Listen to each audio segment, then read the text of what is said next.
I found out my wife was cheating right before Christmas. She left to be with the other man, lied to my face, and now claims she wants to stay friends and fix what's broken. This is the darkest period of my life, and I'm dealing with panic attacks. But I'm determined to cut ties, rebuild myself, and never look back. My now ex-wife Clara, 29 male, and I, Oliver, 32 male, were together for 6 years and got married this February. I always thought we were a fantastic couple. We did so much together, and I made a big effort to keep things fresh and romantic, surprising her with new places to go or sweet little gestures from time to time. About 5 months ago, Clara started to get upset about not having close friends besides me. She ended up joining a local online meetup group and started making new friends, which I was really happy about.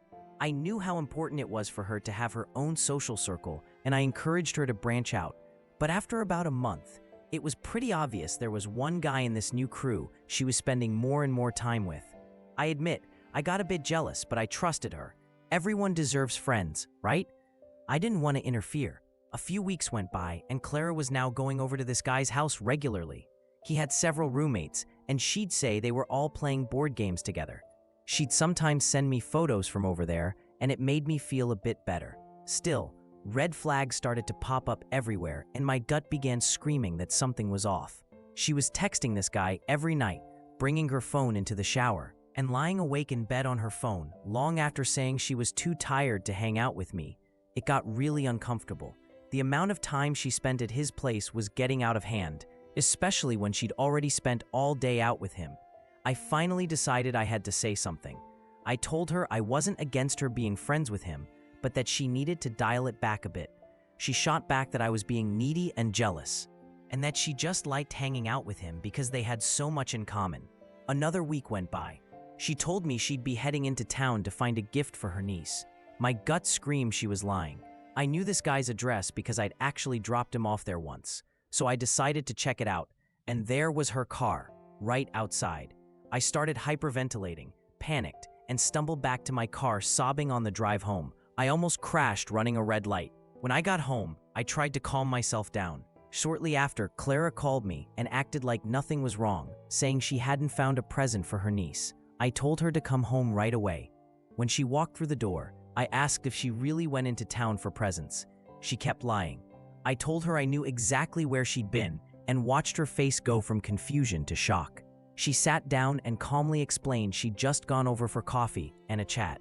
When I asked why she lied, she said it was to avoid making me even more jealous and insecure. I still can't believe she said that. Honestly, nothing makes you more insecure than being lied to about your partner being at another guy's house. She insisted nothing happened and said she was just trying to spare my feelings. Like an idiot, I believed her and convinced myself I was the one being jealous and overbearing. She was really just gaslighting me, and I had no idea. Another week passed. I was at work when she messaged, asking if it was okay to go by this same guy's house for coffee after work. She finished earlier than me, so I said fine, I wouldn't even be home. Later, traffic was awful, and as I was driving, she sent another text saying she was going to stay for dinner too. That broke something in me. I snapped and texted her not to come home that night. Just stay over there if that's what she wanted. I told her this was clearly at least an emotional affair and that I was done. She was upset and wanted to talk, begged to come home, but I held firm and ignored her until the next night. Then, again, like an idiot, I caved and texted her that I made a huge mistake and she could come home. When she did, she yelled that I damaged our relationship and she didn't know if she could ever trust me again. I kept my mouth shut rather than point out that it was her lying the week before that shattered my trust, not the other way around. I apologized, and things slowly seemed to go back to normal, or so I thought. Around December 20th, Clara said she'd head to her Sills late Christmas Eve and spend time there on Christmas Day with her niece and nephew. But first, she wanted us to spend the 23rd and 24th together and make that our Christmas. I was a bit upset she wouldn't be there with me on the holiday, but I respected what she wanted and agreed. Those 2 days were wonderful, cooking Christmas dinner together, watching Netflix, cuddling. I genuinely enjoyed it. She was supposed to leave for her Sills around 6 on Christmas Eve. I helped her pack, but then something popped into my head. Her sister was coming home at 6:30 from shopping, but I also remembered that the guy finished work around 6. Again, my suspicions flared up, but I smothered them, thinking I was just paranoid. She wouldn't really go to his house on Christmas Eve, would she? I forced myself to trust her. Before she left, I gave her a few surprise presents. She said she felt so guilty because she couldn't afford to get me anything. I told her it was fine, that I didn't buy gifts to get something in return. I just loved her and wanted her to have them. We kissed goodbye. Turns out that was the last time I'll probably ever see her. A few hours after she left, I needed to hop on Gmail to answer an email, only to find she'd left herself logged in on the computer. For some reason, she downloaded her WhatsApp chat with the other guy into her Gmail. My curiosity took over and I read it. What I saw shattered me. The flirty chat had escalated quickly. By early December, they'd slept together. Even worse, she'd been happily texting him about how much she loved being with him while I was just in the next room. They'd sent countless pics and videos, gushing about being together soon, right up until December 18. She joked he should steal my PC and VR headset for him to keep. The ultimate betrayal. She had left me on Christmas Eve to be with him. To make it even more painful, I saw she'd ordered a t-shirt for him as a Christmas present, after telling me she couldn't afford to get me a single thing. That was it. It was all over. I called her, asking where she was. She doubled down on the lies and said she was at her sister's, insisted she couldn't deal with my mistrust anymore. I confronted her with the truth. The WhatsApp conversations, the gaslighting, the weeks of emotional abuse that had pushed me to an absolute breakdown. She listened, mostly silent, just occasionally mumbling, "I know." I told her I never wanted to see her again. And that's when I found out her Sil knew about the whole thing. Clara had confided in her, and she didn't say a word to me. The entire family was complicit. The next day, I packed up all of Clara's belongings, put them in bags, and left them in the yard for her to collect. I didn't damage any of her stuff, though it took all my willpower not to destroy it. I'm better than that. Right now, I'm in a really dark place. Panic attacks, nightmares, sudden bouts of crying, my heart pounding when I lie in bed. Sometimes I wake up unable to breathe, believing for a moment that she's still in the house. I honestly feel broken. I'm scared this will haunt every future relationship, and I'll never escape it. She's ruined me. Update 1. It's been 4 days now since D-Day, and I'm still not okay. The pain is fresh, and I keep crying at random. Last night, I lay in bed, sobbing for 10 minutes straight. This is honestly the lowest I've ever felt. Clara has texted me multiple times since Sunday. She said she's been confused for months, but her feelings for me were real, and that nothing she did made sense. She says she doesn't expect me to take her back, but now she wants to rebuild our friendship. She also claims she doesn't want our marriage to end via text, as though it didn't end the moment she cheated. She wants me to see her in person, yell at her if I need to, get closure. This just makes me angry. How does she expect me to even consider being friends after what she's done?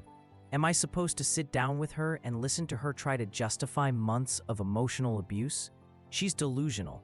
I haven't responded and don't plan to, but I'm nervous she might turn up at the house trying to apologize or worse, get vindictive if I don't respond. I honestly couldn't handle that. She's tortured me enough. At least I have a friend coming over for New Year's. So I'll get some distraction then. Thank you to everyone who left kind comments on my previous post. They mean a lot. Update 2. It's just over a month since D-Day, and I wanted to check in. The first 2 weeks of January were, hands down, the worst of my life. I hit rock bottom. I cried every single day, lots of times, barely ate, lost so much weight, people started asking if I was okay.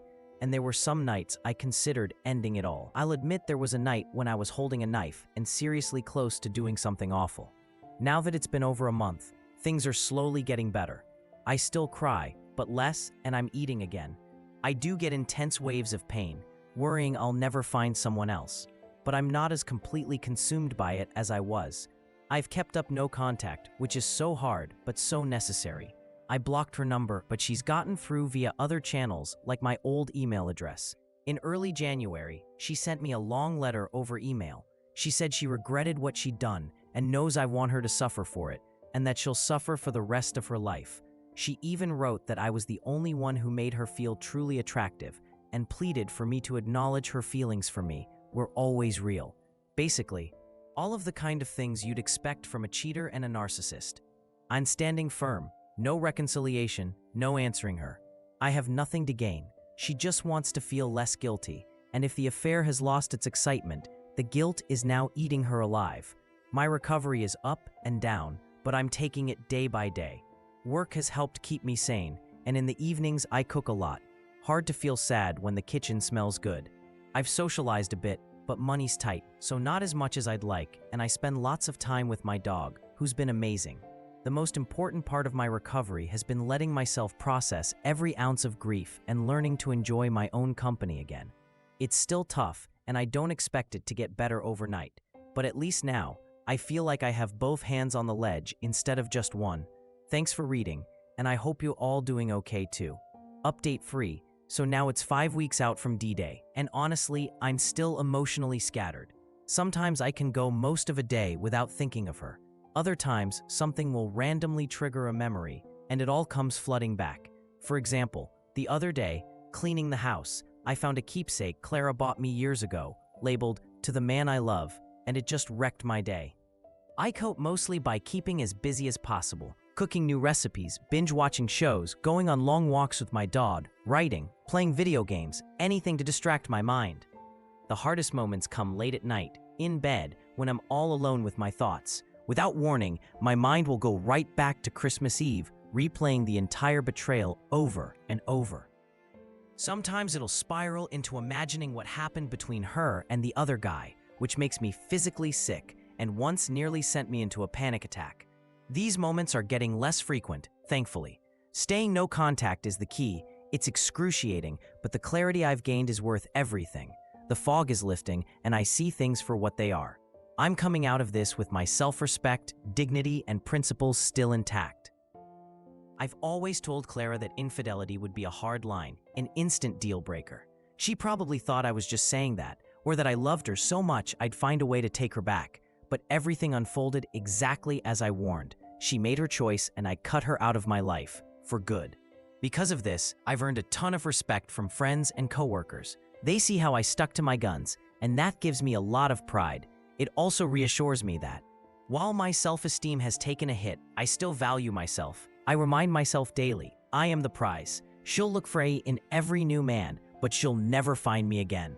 I'm not replaceable, and through her selfishness, she lost a good, loyal partner for good. I was always faithful and loving to her, and until Clara solves her own problems, she'll keep repeating this cycle, always blaming others for her unhappiness. Her choices knocked me down, but they didn't beat me. I'll get back up, stronger this time. Always remember, love and look after yourself. You are the most valuable person in your own life. Thank you to everyone who's read and supported me through this journey. That's it for this story. I can see how devastating betrayal can be, but also how important it is to uphold your own boundaries and values, no matter how deep the pain. This story really shows how sticking to your principles, even in heartbreak, can lead to eventual healing and renewed self-worth. I've got a question for you. Would you ever consider re-establishing any kind of contact or friendship with someone who betrayed you in such a fundamental way? Let me know in the comments.